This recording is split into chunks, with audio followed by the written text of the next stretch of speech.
The perfect man employs his mind as a mirror. It grasps nothing. It refuses nothing. It receives, but it does not keep.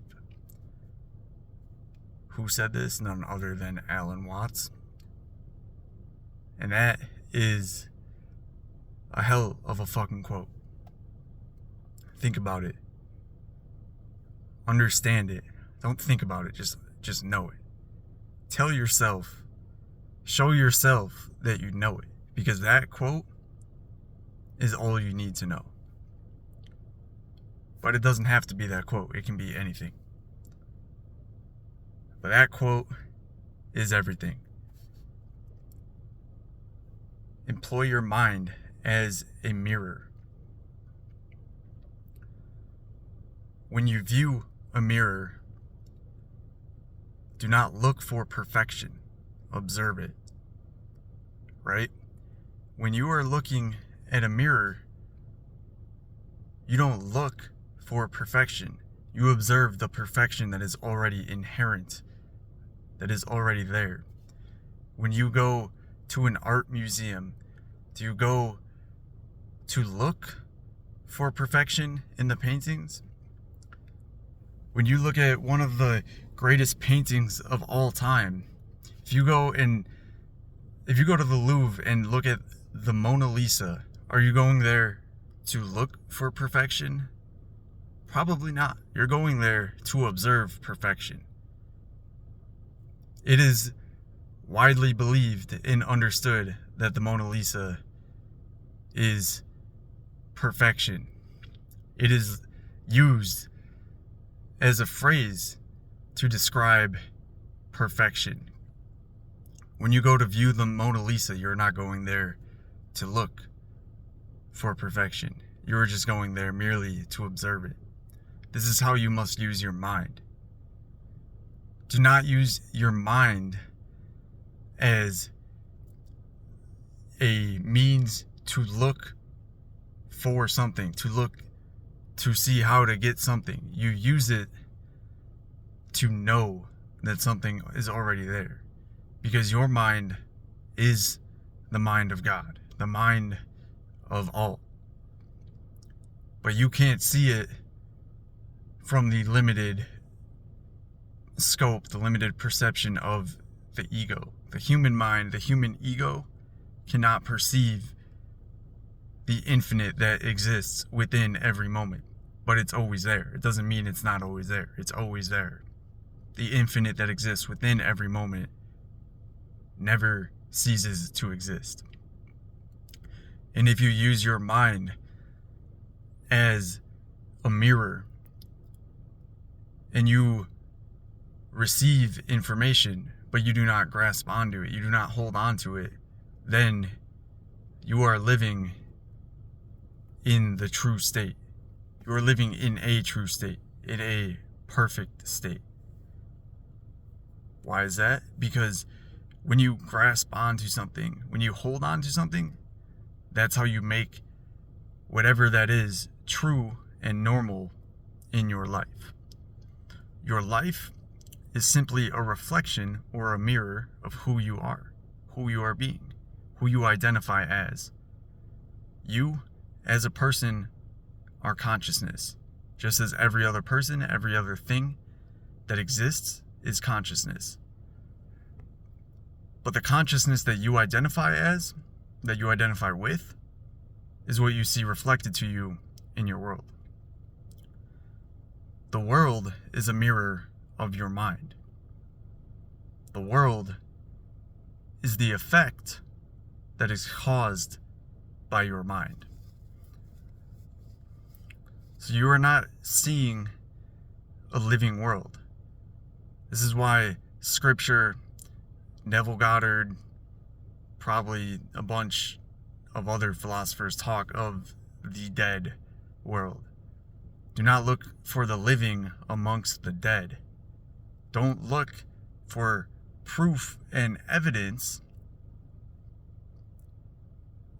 that you have what you say you have, that you are who you say you are in the world outside of you, in the dead world. Look for it in the true living world, the true living mind. Look for it within. Find it within. Find all that you seek within first. And when you do that, when you have that, when you know that, when you are that, then you shall receive. And when you receive, you won't be surprised. You won't be ecstatic. You won't be, sure, you'll be happy, but you'll be at peace. Why? Because you know that all is you. There's nothing but self in the world. All is self. So you want perfection in self, then start viewing yourself as perfect, because you are right now. Start viewing the perfection in self that you seek. You desire, you want something outside of you because you know as all that is. You know that you can have that because you can never not have anything in existence. You are everything in existence. So something cannot exist within your mind without it existing in reality, because your mind is reality. So anything that ever pops into your mind, you are the one who decides, yes, this is true, this is mine, this is who I am, this is what I have, depending on what it is. If it's an item, okay, I want this car pops into your head, then of course you can fucking have it. Because it is you. There's nothing but you. So you want that car? Then you already have it. Act like you have it. Know that you have it. Who are you if you have that? Who are you if you have that job, that money, if you get into that school? Who are you if you have that person? Right? You don't actually want the thing outside of you. What you want is the state of consciousness or the identity. And why do you want it? Because you are everything. So whenever you experience something outside of you, it is just a reflection of an experience that you have given yourself internally already.